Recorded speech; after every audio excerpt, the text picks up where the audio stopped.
જય ગૌ માતા। આજે અમનીબા પરમાર જે પોતે ફાઉન્ડેશન ચલાવી રહ્યા છે, અમે બી સોશિયલ મીડિયાના માધ્યમથી એમના કોન્ટેક્ટમાં આવ્યા અને અમારા ગ્રુપ વતી જે બી સહાય થઈ એ અમે કરી। પોતાની ઉંમર 22 વર્ષની છે, અમે બધા એમની કરતાં એજમાં મોટા છીએ પણ અમારા કરતાં બહુ સારી સેવા આપી રહ્યા છે, નાની ઉંમરે બહુ સારું કામ કરી રહ્યા છે। તો તમે બી આ રીતના આગળ આવો અને બેનને સપોર્ટ કરો અને તમારાથી જે બી સહાય થાય એ બેનને સહાય આપો। જય ગૌ માતા। આજે ધ્રુવભાઈ અને એમની ટીમ આપણી ગૌશાળાએ રૂબરૂ મુલાકાત લીધી અને સહયોગ આપ્યો છે, પ્લસ એ પણ અહીંયા દિલથી જોડાયા છે અને ફરીથી બીજા એમના બધા જ ગ્રુપને લઈને આવશે એવી એમને બાંયધરી પણ આપી છે। તો તમે પણ આવી જ રીતે રૂબરૂ મુલાકાત લઈને લેવા આવી શકો છો। આપણે ખેડા જિલ્લાના મહેમદાવાદ તાલુકાના સરસવણી ગામે આપણી ગૌશાળા છે, જ્યાં બીમાર ગાયોની સેવા થાય છે।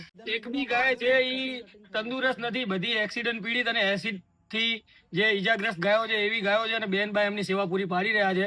તો તમે એમને અહીંયા આવી અને એમની સેવા બી જુઓ અને આ રીતના પ્લેટફોર્મમાં તમે બી સહાય આપીને આગળ વધો।